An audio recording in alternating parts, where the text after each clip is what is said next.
नमस्कार दोस्तों, एक बार फिर से आप लोगों का बहुत स्वागत है हमारे चैनल पे हिस्ट्री एंड जियोपॉलिटिक्स। और आज सबसे पहले हम बधाई देंगे हमारी टीम इंडिया अंडर 19 को, जिन्होंने अभी इंग्लैंड के साथ एक बहुत ही शानदार मैच में अपनी जीत दर्ज करवाई है और एक बार फिर से छठी बार इंडिया को अंडर 19 वर्ल्ड कप का विजेता घोषित करवाया है। इसमें हमारे स्टार प्लेयर वैभव सूर्यवंशी, जिन्होंने बहुत ही शानदार 175 रन का सहयोग दिया है। उन्होंने 15 चौके और 15 छक्कों के साथ ये स्कोर खड़ा किया था। उसके अलावा भी बाकी टीम में जितने भी खिलाड़ी थे उन्होंने बहुत अच्छा प्रदर्शन किया है और इंग्लैंड की टीम को 10 ओवर रहते ही ऑल आउट कर दिया है। इंग्लैंड की टीम ने 311 रन बनाए और 100 रन के मार्जिन से ये वर्ल्ड कप का फाइनल इंडिया अंडर 19 टीम ने जीता है। और इसी के साथ आपको ये भी मालूम होगा कि हमारे पड़ोसी मुल्क पाकिस्तान से एक खबर आई। वहाँ के जो पपेट पीएम हैं, पीएम शहबाज, उन्होंने अपनी कैबिनेट को बुला के एक डिसीजन सुनाया कि पाकिस्तान की टीम वर्ल्ड कप T20 में इंडिया के साथ जितने भी मैचेस हो गए उसका बाइकआउट करे। ये तो अच्छी बात है भाई, बाइकआउट करेगी। इसी पे मुझे एक कहावत याद आती है, एक मुहावरा है, वो शहसवार क्या गिरे जो घुटनों के बल चलते, है ना। तो भाई जो घुटनों के बल जो चल रहे हैं, जैसे बच्चा, वो कभी गिर नहीं सकता ना। जो घोड़े की सवारी करेगा उसी को गिरने का डर होता है। अरे भाई, खेलोगे तो हारोगे। और ये सारे जितने भी फैसले T20 वर्ल्ड कप को लेकर हो रहे हैं, अगर आप देखें तो अंडर 19 में जिस तरीके से पाकिस्तान को हरा के टीम इंडिया ने बाहर का रास्ता दिखाया, उसके बाद मुझे तो ये लगता है कि पाकिस्तान की पीसीबी को भी और पाकिस्तान की टीम को या पाकिस्तान को पूरी तरह से समझ में आ गया है कि पाकिस्तान इंडिया के सामने एक बार फिर हारेगा और जलील होगा। क्योंकि आपने चैम्पियंस ट्रॉफी में भी देखा, एशिया कप में भी देखा, और एशिया कप में तो मतलब कुछ ज़्यादा ही देखा। जो हार गए, हारने के बाद उनके जो पीसीबी के चेयरमैन है मोहसिन नकवी साहब, वो भाई साहब कप ही चोरी करके ले गए। अरे भाई, अच्छा हुआ वो कप चोरी करके ले गए, नहीं लेके जाते तो ये भी मतलब वो तो ये सोच रहे हैं कि भाई हम कप ले गए तो एशिया कप हमारा है। और अच्छा हुआ ये मैच लाइव चल रहा था। अगर ये मैच लाइव नहीं होता तो पाकिस्तान इस बात को भी कह देता कि भाई साहब, इंडिया ने तो कभी मैच जीता ही नहीं था, वो तो पाकिस्तान की टीम ने जीता था, इसलिए कप हमारे पास है। खैर, ये अपनी बातें हैं। तो आप सोच रहे होंगे कि मैं क्रिकेट की बातें क्यों कर रहा हूँ, क्योंकि आज क्रिकेट भी जियोपॉलिटिक्स से जुड़ गया है। पाकिस्तान ने ये जो स्टैंड लिया है कि वो इंडिया के साथ नहीं खेलेगा, वो पाकिस्तान ने क्यों लिया है, ये बात समझनी बहुत ज़रूरी है। पाकिस्तान ये कह रहा है कि बांग्लादेश की टीम को आपने T20 वर्ल्ड कप से बाहर करवा दिया, और जबकि आईसीसी ने ये डिसीज़न लिया है, और आईसीसी के चेयरमैन इस समय जो हैं वो मिस्टर शाह है ना सर। तो मिस्टर शाह का मतलब ये नहीं है कि वो इंडिया बीसीसीआई उसको डोमिनेट कर रही है, नहीं भाई। आईसीसी के अपनी गाइडलाइंस है, अपने नियम है, वो अपने नियमों के अनुसार फैसले लेती है। उसने पूरा बराबर का मौका दिया था बांग्लादेश की टीम को कि भाई आप अपना पॉइंट साबित कीजिए कि आपको इंडिया में वाकई थ्रेट है। अब थ्रेट को आप प्रूफ नहीं कर सके, और वहाँ पे फिर वोटिंग भी हुई। 12 में से सिर्फ 2 वोट्स मिले थे, 14 में से 2 वोट्स मिले थे, 12 वोट से बांग्लादेश क्रिकेट बोर्ड इस बात को साबित करने से रह गया।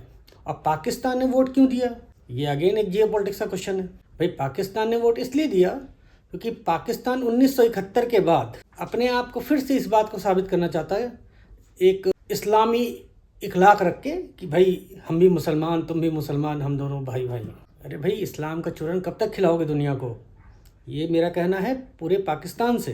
भाई, 12 फरवरी को बांग्लादेश में इलेक्शन है, और पिछले 2 साल में जो बांग्लादेश के हालात हैं मोहम्मद यूनुस के आने के बाद, वहाँ की सारी इंडस्ट्री ठप पड़ गई है, वहाँ के लोगों के बिजली, पानी, हर चीज़ में समस्या हो गई है। तो वहाँ पे जो भी गवर्नमेंट आएगी उसको हंस के, रो के, किसी भी तरीके से अपने पड़ोसियों के साथ बना के रखनी पड़ेगी, वरना उसका भी हाल पाकिस्तान जैसा हो जाएगा। और बांग्लादेश तो 3 तरफ से हिंदुस्तान से घिरा हुआ है, वो अपने आप को और कभी भी हिंदुस्तान के खिलाफ कर ही नहीं सकता। और जो मैंने न्यूज़ में सुना भी है,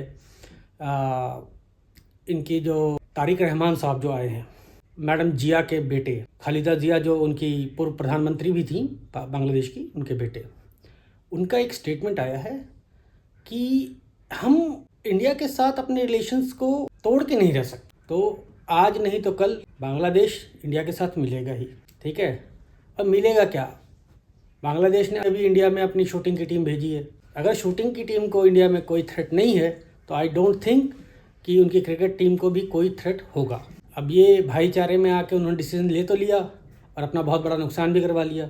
और ये बांग्लादेश ने डिसीजन इसलिए लिया था क्योंकि उनके एक प्लेयर थे जिसको आईपीएल में कोलकाता की टीम ने मुस्तफिर रहमान उनको ख़रीदा था, और बाद में आईपीएल का डिसीजन हुआ कि भाई हम इस प्लेयर को नहीं खिलाएंगे। तो ये आईपीएल जो है ये बीसीसीआई का इंटरनल मैटर है, इसका आईसीसी से कोई लेना देना नहीं है। इस चीज़ को आप लोगों को समझना पड़ेगा।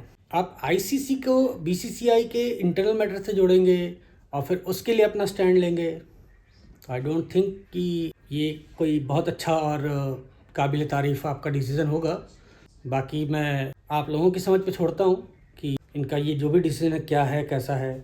और एक न्यूज़ और आई है अपना T20 मेंस वर्ल्ड कप को लेके कि श्रीलंका की क्रिकेट बोर्ड ने पाकिस्तान क्रिकेट बोर्ड से एक इल्तिजा की है कि भाई पाकिस्तान की टीम श्रीलंका आए और इंडिया के साथ मैच खेले। उसका भी बहुत सारे कारण हैं। उसका सबसे बड़ा कारण ये है कि इंडिया पाकिस्तान के मैच से सबसे ज़्यादा रेवेन्यू जनरेट होता है। आईसीसी के जितने भी मैचेस होते हैं उसमें इंडिया पाकिस्तान का मैच एक इसलिए रखा जाता है कि उससे सबसे ज़्यादा रेवेन्यू आपको जनरेट होता है।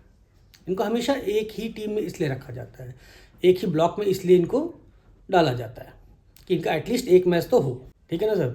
उसमें जितने भी इन्वेस्टर्स हैं, जो भी आपके ब्रॉडकास्टर्स हैं या जो भी एडवर्टीजमेंट के लिए आते हैं, उन सभी को इसमें फ़ायदा होता है और इससे बहुत सारा पैसा आईसीसी कमाती है और वो सारे बोर्ड्स में इसका इक्वली जो भी जिसका शेयर बनता है उसके हिसाब से उसका डिस्ट्रीब्यूशन होता है। तो इसी से आपके जितने भी बोर्ड्स हैं, चाहे वो बीसीसीआई हो, चाहे ऑस्ट्रेलियन क्रिकेट बोर्ड हो, चाहे बांग्लादेश क्रिकेट बोर्ड हो या श्रीलंका क्रिकेट बोर्ड हो, उन सभी को भी पैसा जनरेट होता है। और पाकिस्तान ये सोच रहा है नहीं जी बीसीसीआई का बहुत नुकसान हो जाएगा। सर बीसीसीआई का नुकसान कोई नहीं होना है, आपको आपके हर शर्तों के हिसाब से कोलंबो में एक न्यूट्रल वेन्यू दिया गया है आईसीसी के मैच खेलने के लिए।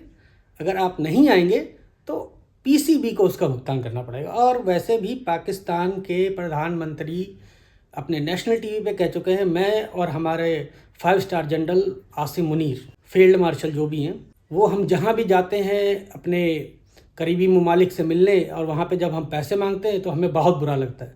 अब भाई इतना ही बुरा लगता है तो जो पैसे आ रहे हैं उनको तमीज़ से खर्च तो करो, उसको तमीज़ से रखने की कोई सहूलियत तो बनाओ।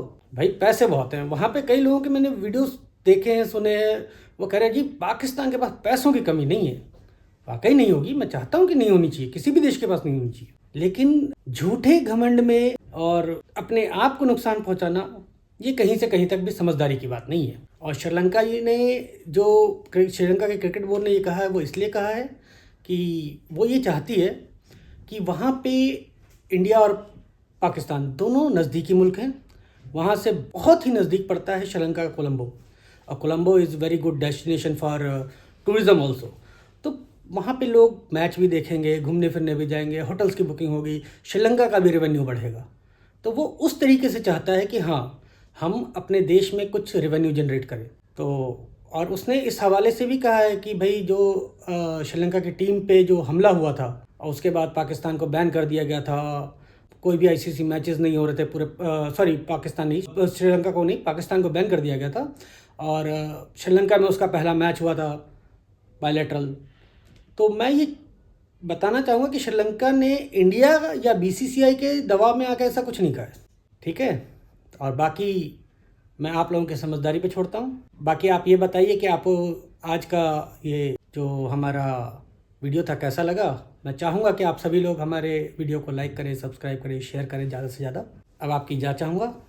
जय भारत, जय हिंद।